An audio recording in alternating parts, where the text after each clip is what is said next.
There was a rule in the galaxy so old that no one remembered who first spoke it aloud. It wasn't carved into law slates or encoded into treaties. It didn't need to be. The rule survived because the civilizations that ignored it usually didn't. Never bother humans. Humans were an oddity, classified early as a low threat, mid-tech species with excessive emotional variance and a disturbing attachment to personal identity. They lacked the raw biological advantages of the Dravari, the psionic dominance of the Velth, or the industrial perfection of the Corette Combine. Yet wherever humans had been underestimated, something had gone terribly wrong afterward. The Galactic Concordance archives were full of sanitized language, strategic unpredictability, disproportionate retaliation, escalation beyond rational models. Veterans used simpler words. "They don't stop," one retired admiral had said. "They just get quieter." Earth learned early how to lose, and then learned how to remember. That was why humanity sat alone in the Concordance chamber, not because they demanded it, but because no one wanted to sit too close. Their space was labeled Ternal irritant, officially insignificant, unofficially untouchable. Trade passed through their borders. Mercenaries trained with them. Smugglers hid among them. But no one attacked them. No one sane. Governor Zaleth Vor considered himself very sane. He ruled the Corette Combine's outer prosperity sectors, a region rich in slipstream junctions and poor in oversight. Zaleth was not a warrior. His claws had never held a blade.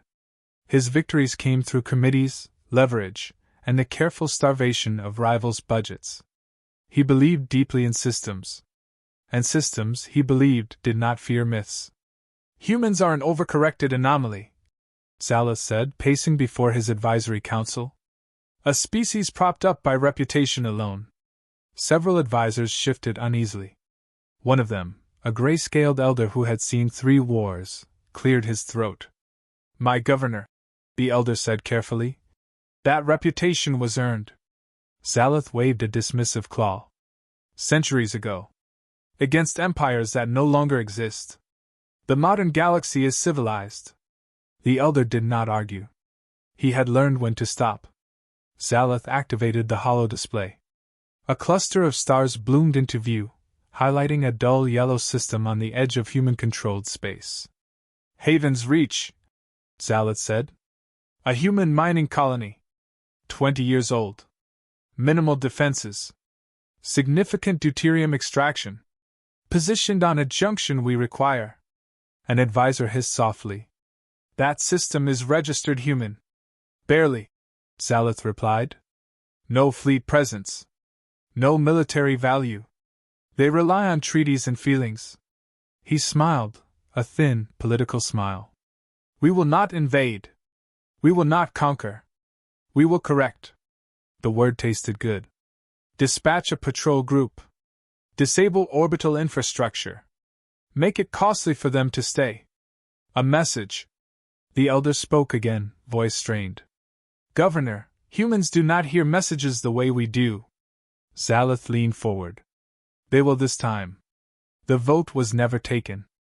Orders went out within the hour. 3 Corette cruisers and a support carrier dropped out of slip space above Haven's Reach without warning. The human colony's sensors barely had time to register the intrusion. No hails were answered. No declarations made. The first strikes targeted the spaceport, clean, precise kinetic bombardments that shattered docking arms and ignited fuel stores. The second wave took out the power grid. Habitats went dark. Emergency beacons screamed into the void. Human defense platforms tried to respond. They were obsolete. Civilian grade. Built to deter pirates, not warships. The bombardment lasted exactly 12 minutes. When it ended, Haven's Reach was still there, but wounded. Burning. Bleeding atmosphere and bodies into space. Casualty estimates came in quickly. Acceptable losses, by combined standards. Zaleth watched the after-action footage with clinical detachment. Explosions blossomed like flowers. Human ships fled or died. The colony's comms traffic was chaos. Cries, overlapping voices, fear. He felt satisfied. Transmit a formal notice, he said. State that further habitation is inadvisable. The humans responded immediately. They flooded every concordance channel with protests. Their diplomats were loud, emotional, indignant. Images of wreckage and dead civilians spread across the networks. Human leaders demanded sanctions, reparations, hearings. Zaleth endured it all with patience. Noise, he told his aides. They always make noise. But then something changed. The humans stopped. No more speeches. No more public broadcasts. Their diplomats withdrew from open sessions. EarthNet, normally a raging storm of internal argument, collapsed into a single, unnerving focus. No slogans. No threats. Just a phrase, repeated across systems, whispered and written and carved into hull plating. Remember Haven. Zaleth frowned when he first saw it. What does that mean? He asked. No one answered. Human shipping rerouted. Human mercenaries cancelled contracts without explanation. Trade slowed, then froze. Military analysts reported something worse. Human fleets were moving, but not toward correct space. They were dispersing. Positioning. Old warships were being pulled from reserve mothballs. Civilian hulls vanished from registries. Private defense forces unified under silent command structures. It made no sense. Posturing, Zaleth insisted, though a thin edge of unease crept into his voice. They're trying to scare us. The elder advisor met his eyes. They are mourning, the elder said softly. Zaleth scoffed. Mourning doesn't win wars. The elder said nothing more. 3 weeks later, a single human ship jumped directly into the heart of the Correct Combine's most secure shipyard. And the galaxy began to remember why the rule existed. The first human ship didn't announce itself. It didn't flash identification codes or request docking clearance. It didn't slip through corridors or signals. It arrived. 1 second, the shipyard orbiting Vor's gas giant was quiet.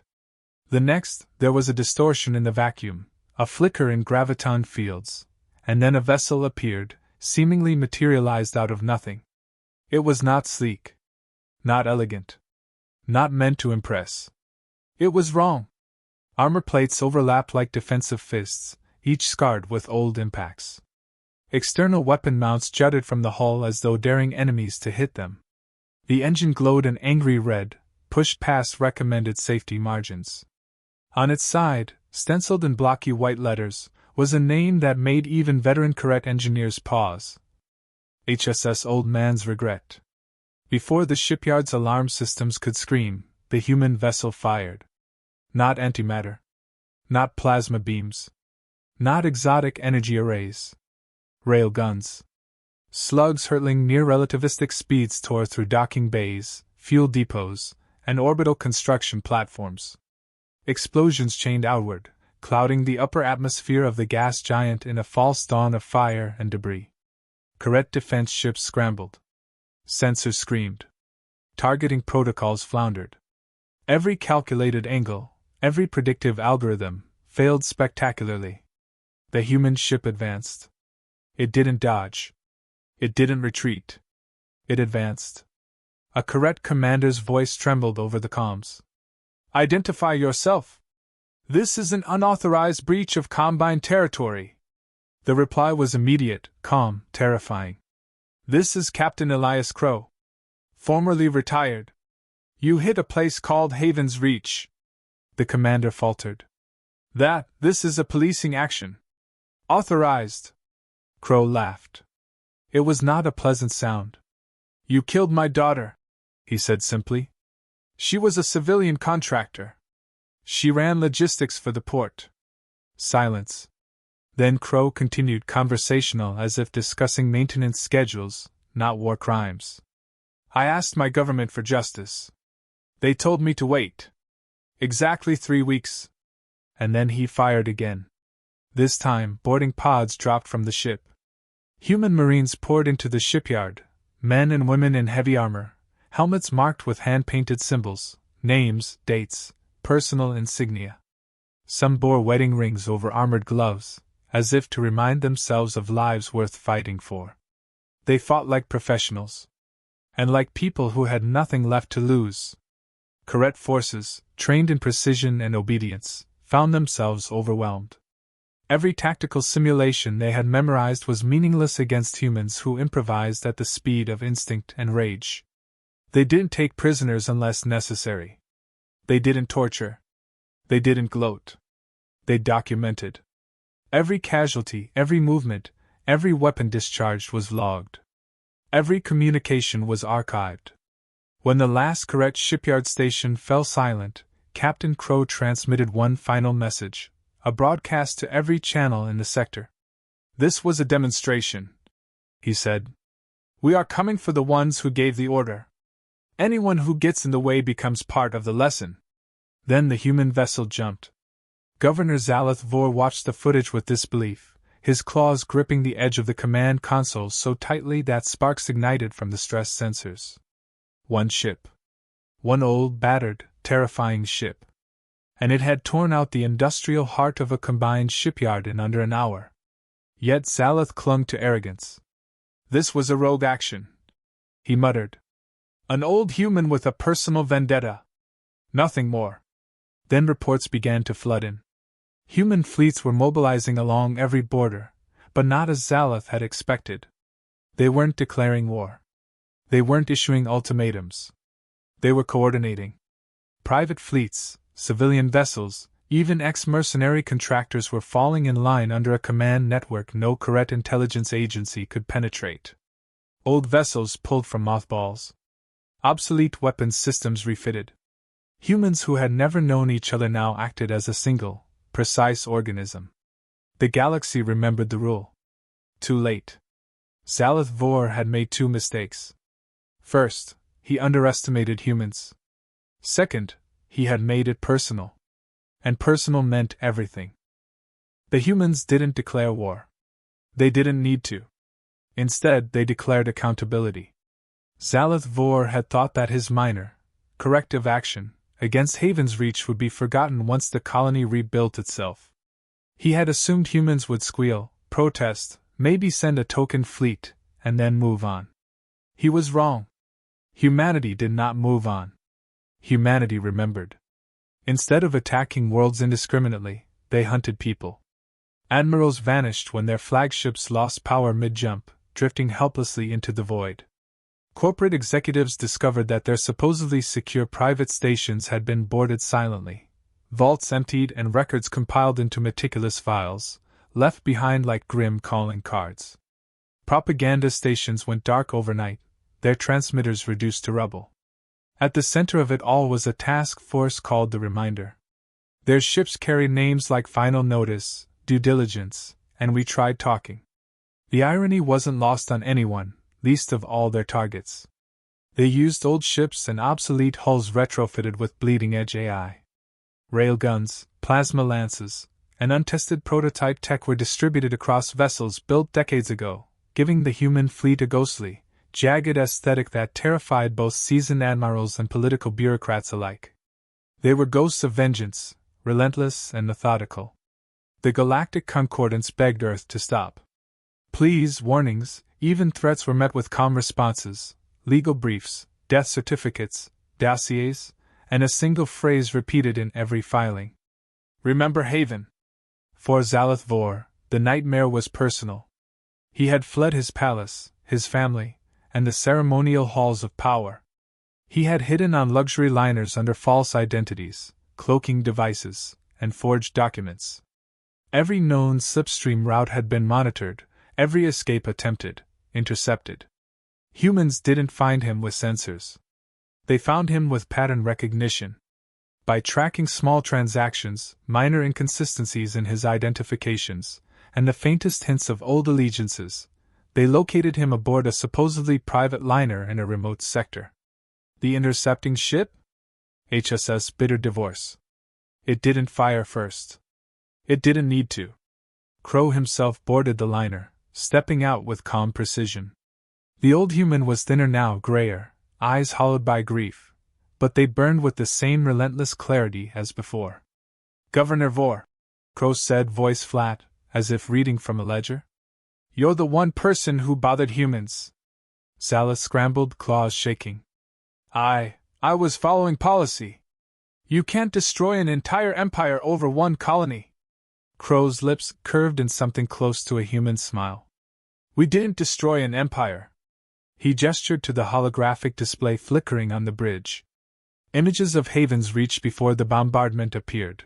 Children, families, workers. Entire lives erased in a matter of minutes. You chose to test the rule, Crow said softly. Now you get to be the example. Salith's pleas turned to shrieks, reverberating in the metallic walls of the ship. He begged for mercy. He offered gold, resources, alliances. Crow shook his head. Mercy is a collective decision. This is personal. The old man, who had laughed at the very idea of human resilience, was broken.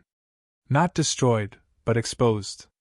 The humans broadcasted Zalitha's confession across the Combine. Every citizen, every soldier, every bureaucrat witnessed his apology, his cowardice, his guilt. The war ended the next day, not with fleets clashing or planets burning, but with a single man brought to justice, accountability imposed, and the message understood: humans remember. Humans never forget. The galaxy learned the hard way that one person's vengeance could become a lesson that reshaped empires. Years passed, but the galaxy never forgot. The Correct Combine fractured into smaller states. Borders were redrawn. Power redistributed. Corporations collapsed or merged under stricter oversight. Every ruler, governor, and military commander learned the lesson of Haven's reach, not through doctrine, not through treaties, but through example. Humanity withdrew. Always did. They rebuilt quietly. They repaired, traded, loved, and mourned. The fleets that had swept across the Correct sectors returned to civilian ports, their railguns idle, their crews silent but vigilant. Captain Elias Crow vanished again, quietly retiring to Earth. He planted a tree in his daughter's memory, watched it grow, and never spoke of the war publicly. The galaxy codified what had once been informal wisdom. Galactic Statute 1.001. Human territories, citizens, and colonies are to be considered inviolable. You could read the law in Concordance archives, but most species didn't need it. They remembered. Admirals whispered the stories in mess halls, diplomats cited them in hushed corridors, and young officers learned by watching old war logs. One human ship could topple a fleet. One human captain could dismantle a bureaucracy. One personal vendetta could change the shape of space itself. The humans resumed diplomacy. Trade routes reopened. Interstellar art exhibitions flourished. Some humans even fell in love with aliens, awkward, messy, but profoundly real romances that no protocol could dictate. But there were reminders scattered across the stars. Wrecks of ships bearing human names, etched with a single, haunting phrase in multiple languages. Remember Haven. No one needed to explain it. Everyone understood. Whenever a young governor or ambitious admiral considered testing humanity's patience, an advisor would lean in and whisper, "Don't." Why? Because once, long ago, one person bothered humans. And the galaxy still remembers what that cost. Even now, in the far reaches of space, the rule endures. Never bother humans. Because when they are crossed, humanity does not forget. Humanity does not forgive. And humanity always comes back.